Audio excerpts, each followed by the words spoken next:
This is the Hidden Killers Podcast with Tony Bruschi and continuing coverage of the case against Bryan Kohberger. There's this fantasy we all like to believe that if something we really think might be wrong with our kid, we would know it, right? We would just spot on, boom, here's what we can do about it. Well, that's what a lot of people who don't have kids think. And even some people with kids think, especially if you've had an easy kid. But not all kids are easy, and there's a lot of you out there that know that.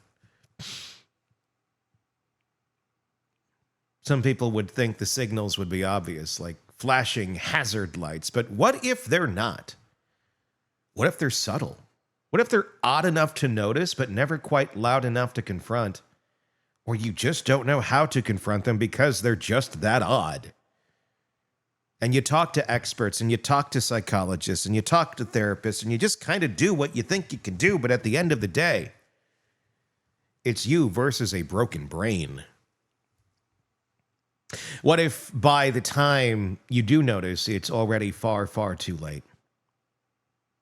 That's the reality we're staring down in the wake of Bryan Kohberger, a guy from a so-called normal family, and from, by all understanding, they were. A kid raised with structure, with siblings, with middle-class opportunities, no obvious trauma, no glaring abuse, just off.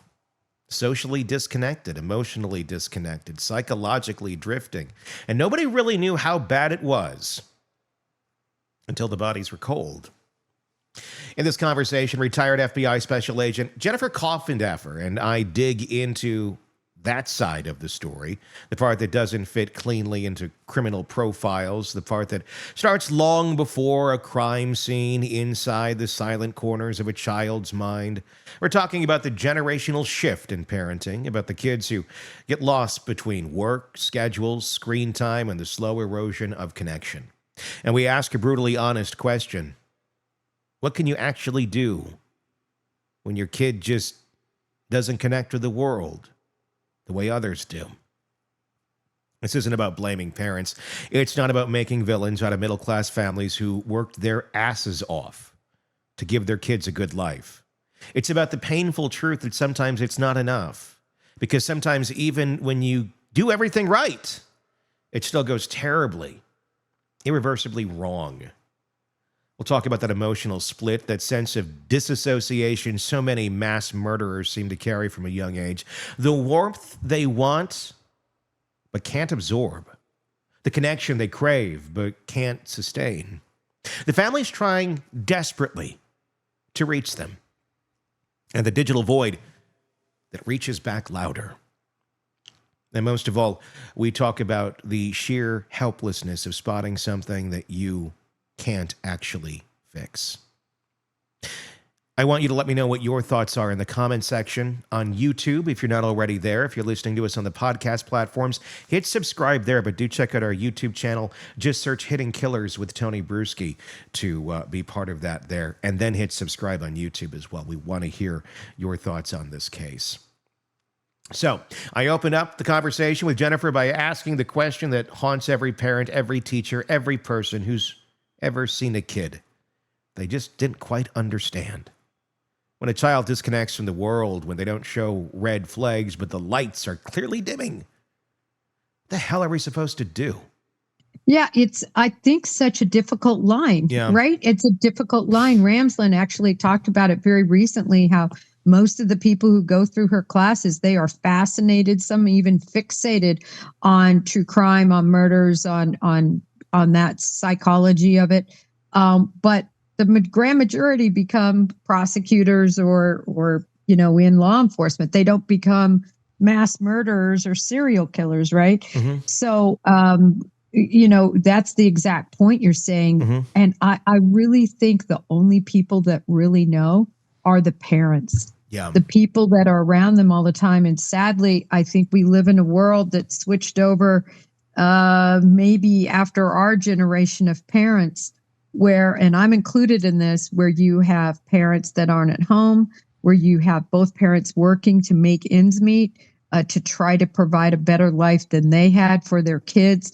And then what you have are children that are completely starting at a very young age, unsupervised. If they are supervised, they're supervised by a babysitter. And the connection between the parents and the child has been lost in some ways. I really believe this. I'm in a huge social experiment myself with my family. My husband and I retired so that we could raise our youngest from the age of 6 on, walking him to the school bus, doing everything with him, right? He's 17 now. And then our other kids, who we both had huge jobs, working a gazillion hours, 80 hours a week, traveling out of town, and had to entrust, certainly other than when they were at school, their care to a professional au pair or nanny. And right now that professional au pair and nanny are doing pretty good because both of those kids are fine. Yeah. You know what I mean? But you have to make that connection when you're there.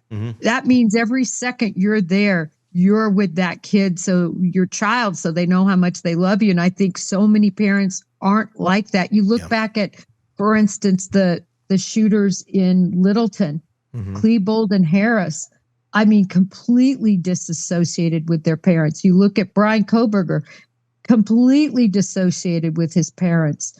All of these individuals seem dissociated with their parents. Bundy's mother, as I recall, was truly his sister.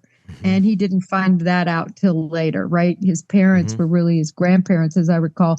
So there is this disassociation, it seems, from a very early age with the predominant numbers of these people with their parents. Dahmer's another great example. I'm just touching on the ones that I've personally studied. Yeah. And that's so true, because people, children, everyone wants to find some sort of acceptance, some sort of community, some sort of group that they belong to. It's what we do. And it seems when you have parents, and I'm not faulting it. I work my butt off. Luckily, I'm in my house, so I get to see my daughter all the time. But I'm always working. And there's tons of people who are always working because you got to make the ends meet. And I think sometimes, especially when you're out of the house, it can be hard to always be that person that's going to be there when they really need you, because you only have so much energy and so much time as well. And it's easy to sometimes miss some of those places and pieces where the kids are really reaching out, not necessarily in an obvious way, for acceptance, for love, for attention, for that reassurance that things will be okay, to keep them on a track. But unfortunately, when that's not in existence, we go to this. And then we get online, and I'm holding up a phone if you're listening to the podcast, or we go to the message board, or we go to whatever, social media. And obviously, Kohberger did exactly that. He wasn't finding that sort of warmth with his family. And I'm not faulting his family, because I don't think anyone could have shown him the warmth that he needed. I don't think his brain was capable of receiving it. But he was looking for it. He knew that he wanted it. He knew he had it at one point in time.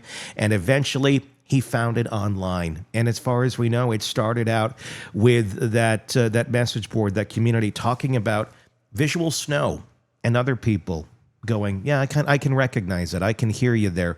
And then that kind of began this path of looking at things differently, or finding a place of his voice being accepted, being able to say, I treat my dad like crap, and I don't know why. I feel like people are in meat suits, and all the things that he wrote about, just dehumanizing basically everyone around him. I don't think it was necessarily because he wanted to be evil, but that's how his mind worked. That's how he saw people from a very, very young age, and nobody knew it until eventually we look back at message boards 10 years later. People need to get in front of this. Parents need to get in front of this.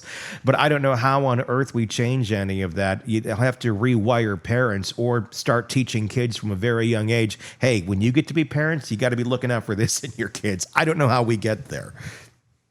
Yeah. And you know what? I like your point you're bringing up about when you look at many of the other siblings that were siblings of mass murderers and, serial killers, they're all normal. From the standpoint of they're not going out and doing those types of crimes. So your point is well received. I think that's just how he was wired. I really believe the people that are this evil and this psychotic, they are wired that way. So it doesn't matter if they had the perfect, what in their eyes would have been the perfect world or not.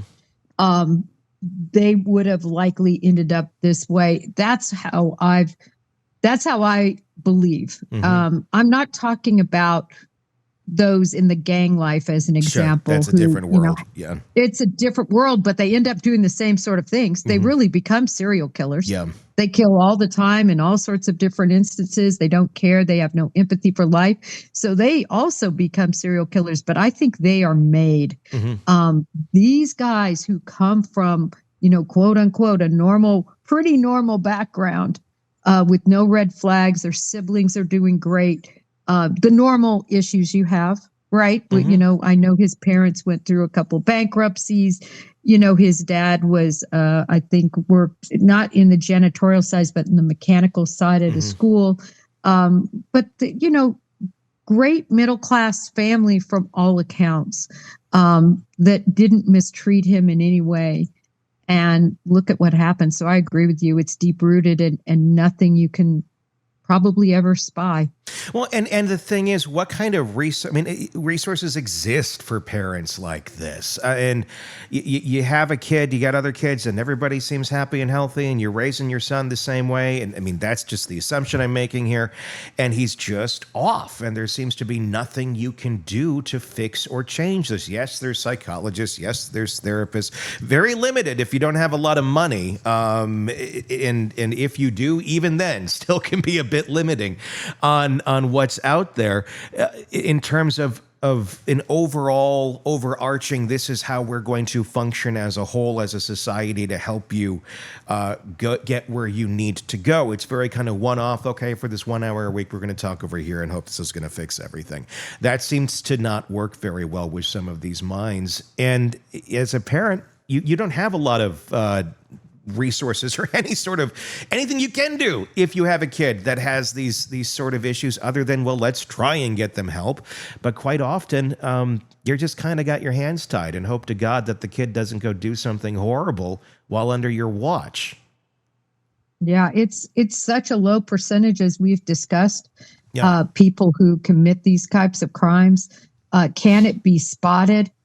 I'm not really sure, because I think there's a lot of people who show dissociative and psychotic and narcissistic, and nothing's done with them, though. That's the thing. I mean, I think it's easy to be spotted. I don't think spotting is the problem. It's admitting there's a problem, I think, is the biggest problem in society. I could walk through a store today and probably go boom, boom, boom, boom, boom, and probably have a pretty high batting average. But at the end of the day, when you go and talk to those folks, what percentage even recognize there's a problem? What percentage, if they do recognize a problem, have any sort of solution or direction to get a problem? And how many have just kind of given up and said, well, that's who I am? I think those are probably the three main responses you'll get, and a lot of hopelessness and helplessness out there in society until things get really bad. We only talk about the ones that go and kill a bunch of people. We don't talk about necessarily the ones who are making life a living hell for themselves and everyone else, until people die or go off and get into other horrible things that are more so kind of one-offs and kind of not necessarily a direct factor of that sort of behavior, but more so an indirect factor of that behavior and the unhealthy way of living which so many people are living in. Yeah, no, you're right, Tony. But I guess what I'm saying is, of all those people, of the millions of people likely that have these issues that we're discussing, almost none decide to, shoot up a school or become a serial killer. So that's the issue, right? In other words, they're living this horrible existence and the people around them are having to tolerate it or to put up with it. But because it never usually gets out of control from that standpoint of the physical violence, it's sort of ignored and then it just carries on. So here's where we're left, staring straight into the uncomfortable gray space between something felt off and he murdered 4 people. Because if there's one thing this conversation makes clear, it's that Bryan Kohberger didn't spring out of nowhere. He didn't just snap. This wasn't some last-minute descent into darkness. This was a slow, methodical unraveling. And while no one could have predicted the exact outcome, the disconnection, the emotional void, it was there for years. Maybe forever. Jennifer hit the nerve perfectly. This isn't about the 1% who go on to commit atrocities. It's about the millions living in emotional purgatory, trapped inside their own psychological static. They won't all become killers. Most won't. But that doesn't mean they're okay. That doesn't mean the people around them are okay. And it sure as hell doesn't mean we should ignore the ticking clock just because it hasn't gone off yet. What really struck with me here was the idea that spotting the problem isn't actually the issue. We do see it. We just don't know what to do with it. The resources barely exist. The access to help, expensive, limited, underdeveloped. And the denial, widespread. Parents, school systems. We all like to believe it's just a phase. He's just quirky. It's a little off. I was a little off too. It's okay. Until it's not. And then we ask how it happened, when the truth is it was happening right in front of us the whole damn time. This isn't about panic. It's about presence. It's about being close enough to notice when something's not landing right. And being honest enough to say, this might be more than I can handle alone. Because the next Kohberger, he's not wearing a villain cape. He's in a group chat. He's in a high school hallway.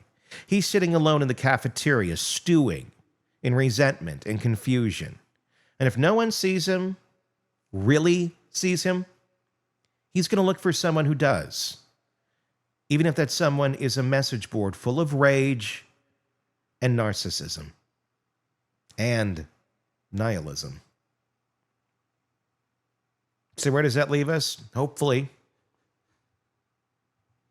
just a little more awake. A little more willing to act before the obituary. Because until we build a world where we take these quiet, broken signals seriously, not just after the crime, but before the crash, we'll keep having these conversations. And as much as I appreciate you being here for this one, I'd like a future where we don't have to keep having them. Not like this, anyway. Tell me your thoughts in the comment section on YouTube. If you're listening to us on iHeart, on Apple Podcasts, on Spotify, wherever it may be sure to press subscribe there as well. We even have a premium channel on Apple Podcasts, True Crime Today Premium Plus, where you can get access to all of our episodes before they're released to the public. You get them in advance. Same thing on YouTube. We got a very similar program for you right there. So wherever you like to get your stuff, it's two different ones, but you can get access to things in advance and ad-free when you sign up to be premium members of the show, either on YouTube or on Apple Podcasts. So do check that out. At the very least, hit subscribe. Okay? Appreciate all of that. Thank you guys so much. We'll talk again very, very soon. Want true crime coverage all day, every day? Press subscribe now to the Hidden Killers podcast and True Crime Today and get the latest cases delivered right to your feed.